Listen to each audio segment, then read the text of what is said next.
This next story is both really funny and also really tragic because lots of people get their so-called news from Sean Hannity on Fox News. Last night on his program, Sean Hannity sort of haphazardly and indirectly admitted that he doesn't vet the information that he gives out on the show.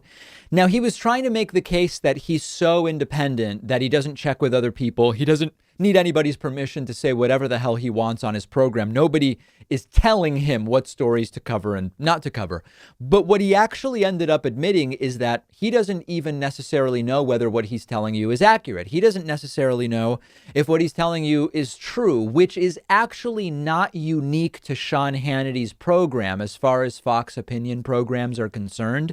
But I'm going to get back to that, and it relates to a lawsuit involving Tucker Carlson from a few months ago. But let's set it up. Here is a clip of a defiant and principled Sean Hannity telling you he might be giving you false information regularly on his program. Take a look.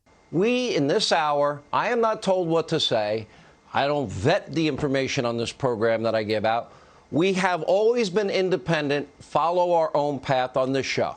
That's not going to change for me ever. If you thought that it might change, this will not change ever, says Sean Hannity. Now, of course, anybody who understands and pays attention to Fox News with a critical eye knows this. I mean, just in the past few months, Sean Hannity notably promoted bogus coronavirus treatments and cures. He promoted and regularly promotes voter fraud conspiracy theories related to the election, including that Donald Trump won this state, that state, the other state, none of which there's a speck of evidence for. But the problem is that lots of Hannity's viewers don't realize that this is merely an opinion show. And one we've now learned, thanks to Sean Hannity admitting it, it's one where Hannity doesn't even vet the things that he puts out on the air. But here's what I want to remind you. This is really the important thing. In an effort to sort of build an understanding of media literacy, this is not actually unique to Hannity. This is not about Sean Hannity per se. Back in September, we covered this on the bonus show. Fox News' own lawyers said in court that the audience shouldn't believe that what Tucker Carlson says on his program is facts. There was a case against Tucker Carlson for slander in the Southern District of New York. And in the opinion from the judge, there were quotes from Fox News' lawyers made in the case. And the defense that Fox News lawyers put forward was that anyone who watches Tucker Carlson's show should just be able to tell from what they referred to as the general tenor of the program that Tucker Carlson is not, quote, stating actual facts on his program. And that what Tucker Carlson is doing, this is lawyers for Fox News saying, Tucker should not be held to that standard because Tucker uses exaggeration and non-literal commentary. This is the evil genius of this. You have an entire political movement in this country that has been taught, molded, and conditioned to take their political agenda from Fox News. If Fox News says cancel culture is the issue, then that's the issue and you spread it around. If Fox News says the issue is, Trump really won or whatever, that becomes the issue. And in particular, they get this agenda from the nighttime opinion shows on Fox News, of which, we're including Sean Hannity, Tucker Carlson, Laura Ingraham, Jeanine Pirro on the weekends. Lou Dobbs, I think, is Fox Business, Mark Levin, all of these people.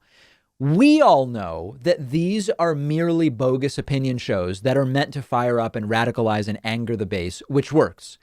And then you see Fox News successfully set the agenda that pervades politics around the country for the American right wing.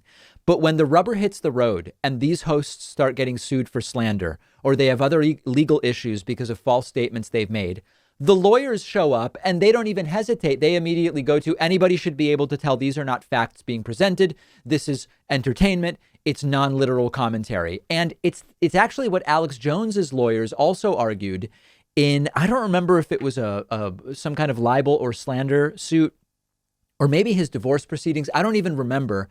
But his lawyers essentially said, you can't litigate anything that's said on the show because it's entertainment. It's just a character that Alex Jones is playing.